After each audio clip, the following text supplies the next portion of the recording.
Welcome back everyone, it's me Flamelist, and it looks like once again we're going to have to design a species that is the largest size possible that's still standing by the year 1000. So let's get started.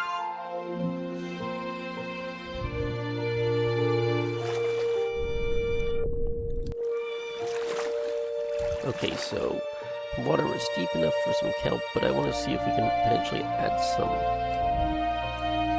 plants here, so yeah, because this is the kind of ideal environment for a grazing animal. Alright.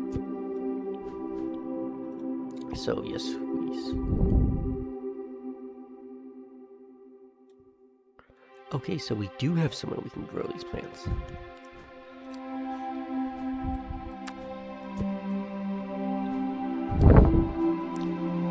Flower while we can.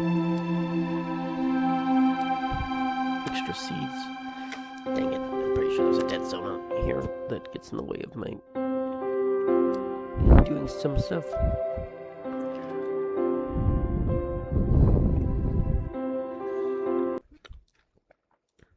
Alright, so let's put some plants here and see how they do. Okay, so I think that we just need those long roots because those are the ones that can reach into the groundwater.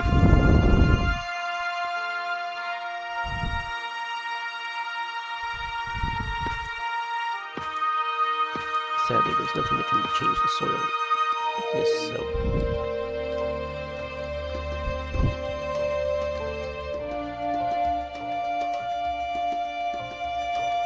alright.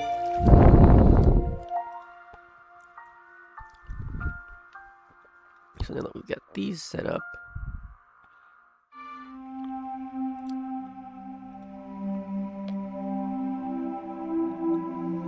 yeah, that's from a planetary ring. First off, set up a basic variety of plant that can grow anywhere, as it were. And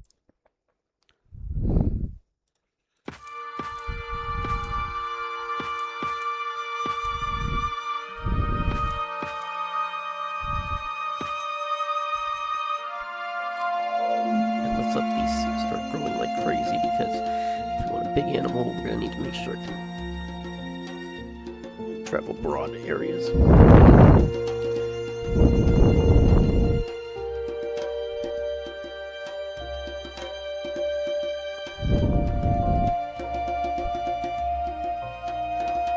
Cut this down. You take this guy into grass.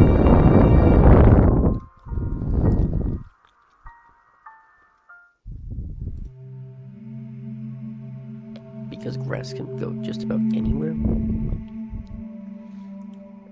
And more importantly, a big animal needs to eat a lot of things. So there is a reason why most of the very large animals that are alive today are things that can eat grass that are grazing things. I mean, there's long-necked dinosaurs like sauropods, but aside from them, most of the other dinosaurs were things that could eat low-to-the-ground food because there was plenty of it.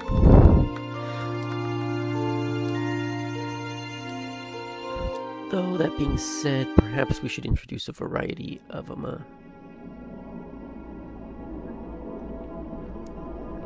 Yeah. I like the increased blade size because it gives them more babies.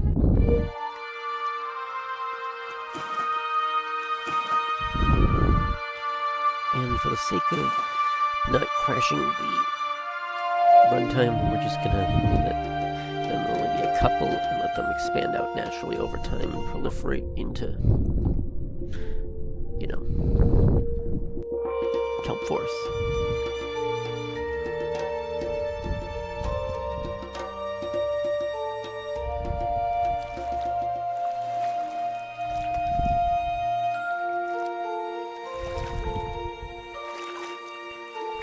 Did the plants all die already?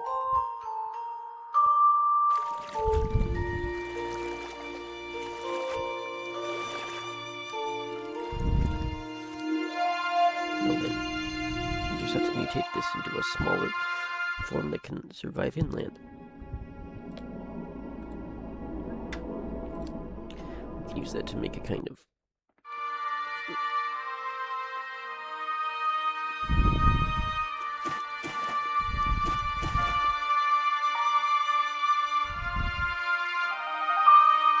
design that bit then.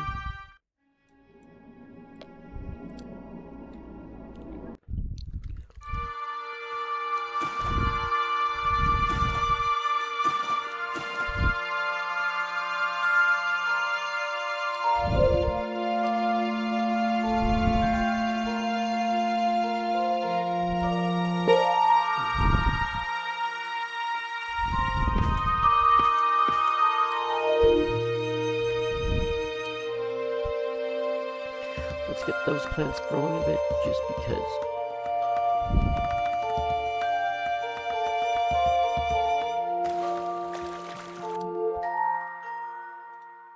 It'll be more effective if they do grow a bit.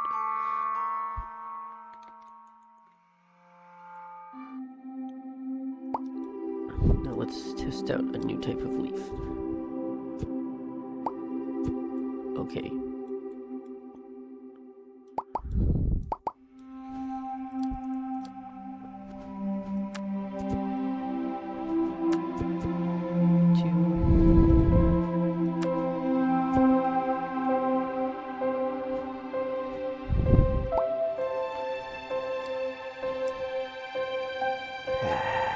That's annoying.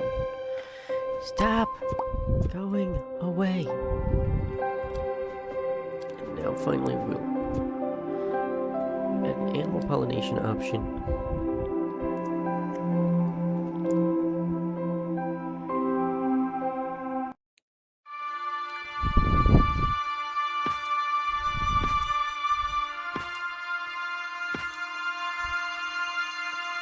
Now we see how that goes.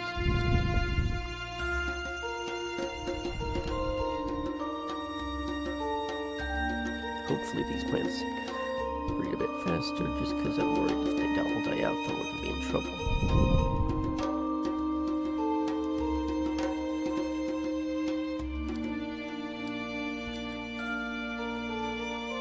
Okay, then we can now start designing an animal that, you know,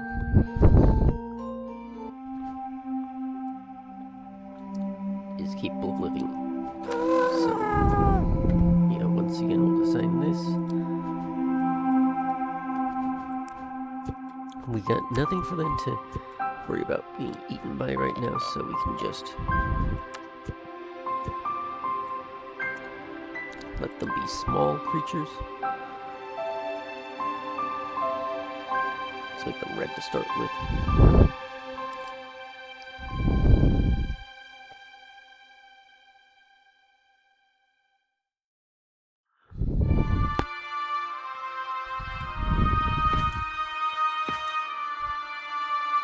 Just one so the plants have time to proliferate.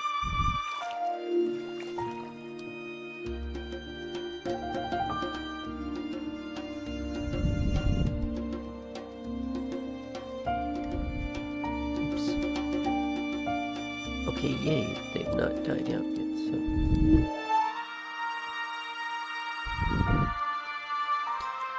Now that we have something that can survive, make it bigger, do a unique design there, and change out this grazing mouth. And also, let's give these guys some better eyes.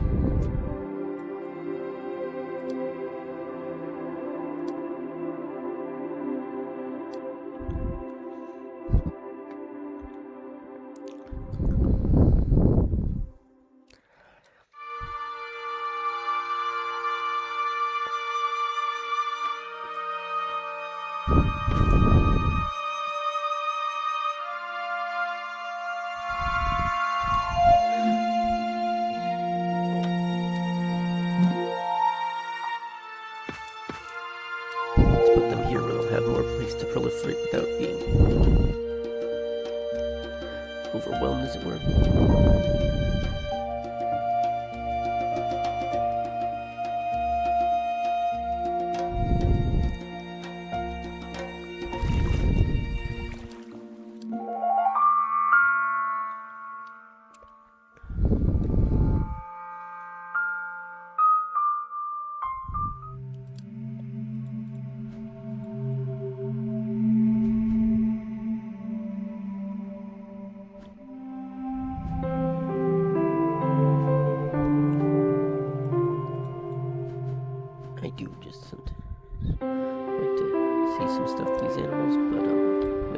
larger. Give these guys some nice eyes to look with.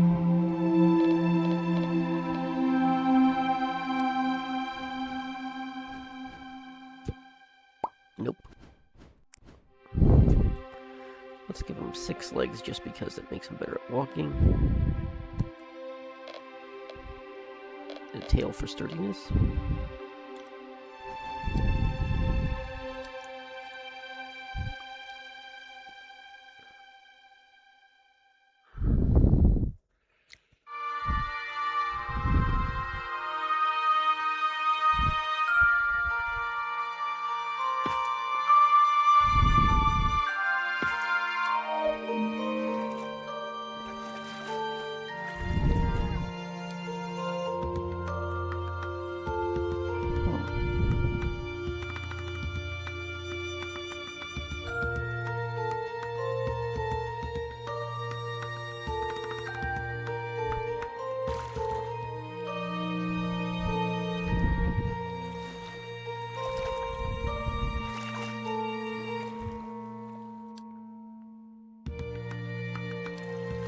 Alright, now let's just finish this challenge off.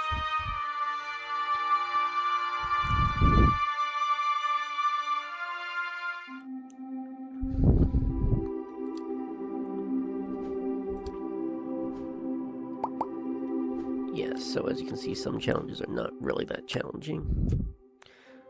Let's get these guys a funny looking set of eyes. Make this gigantic.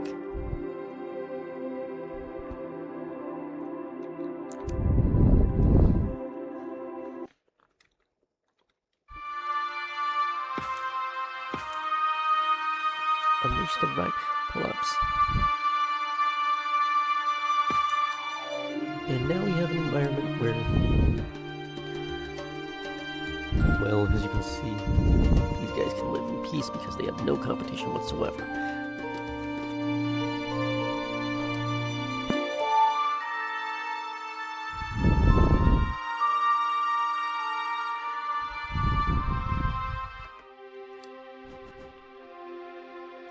But that's kind of boring, so let's work this a bit backwards and design an animal that's going to be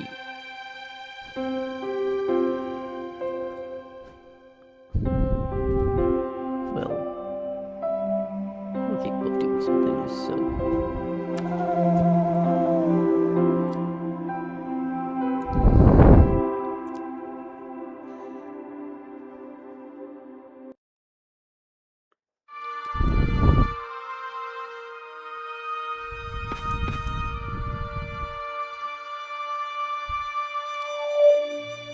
also, having looked at this, I realized that I should probably create something that can pollinate all those flowers I've made.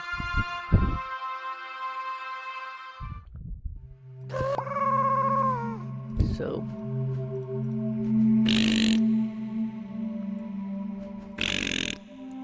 dang it. This little guy will be primarily feeding off of fruits, nectar, and seeds.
Yeah, we'll add these guys in as predators, and also just to change some things up.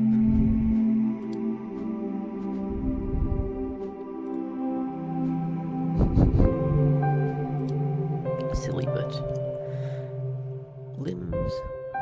Limbs are here.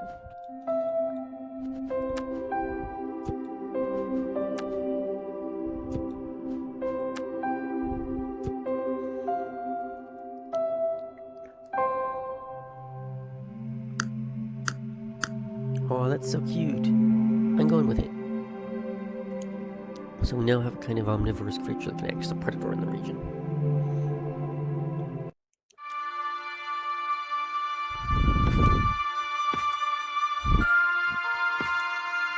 Sorry, hapless planet.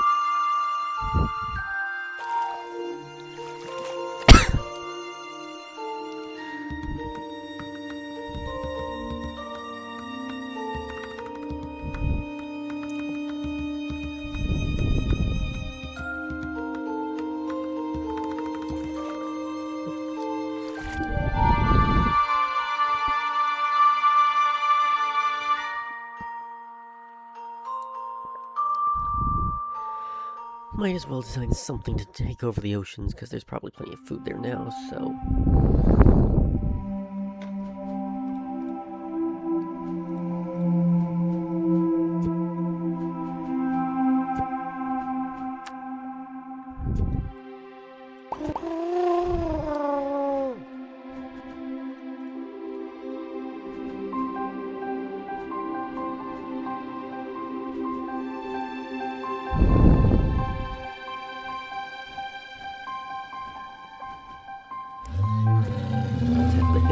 here. And let's make him look different this time, so... yeah.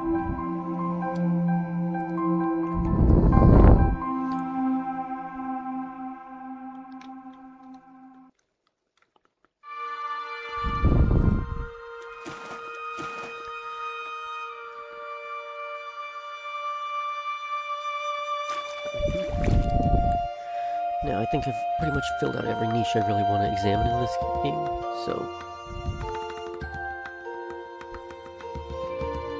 in this run, but yeah, we've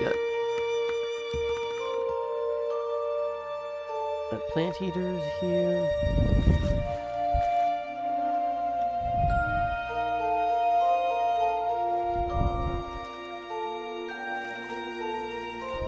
Plant eaters, predators.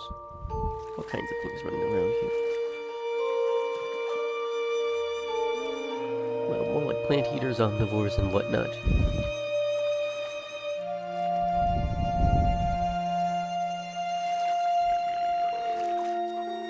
Though I do think the predators have probably collapsed simply because I don't really think I gave them enough food.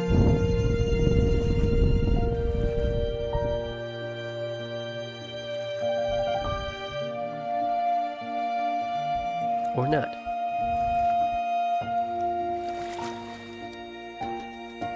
It seems some still manage to find a way around, but those are inevitably not going to last forever.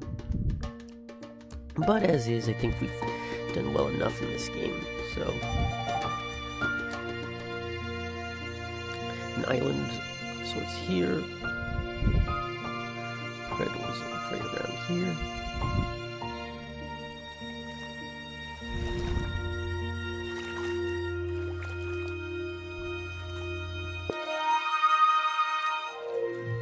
Actually, why not add one last little creature in here?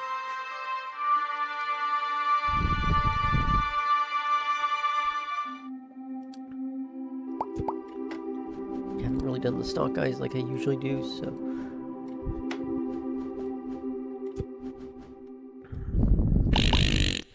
and replace the mouth with something else. Let's add in a little nectar feeder. I can actually enjoy some of the fern-like things I made.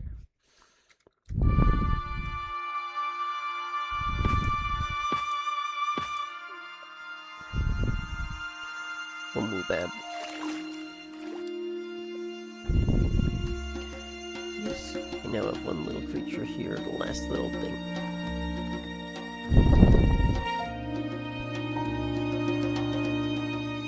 And look how they go around. I do believe I've won this, so in light of that,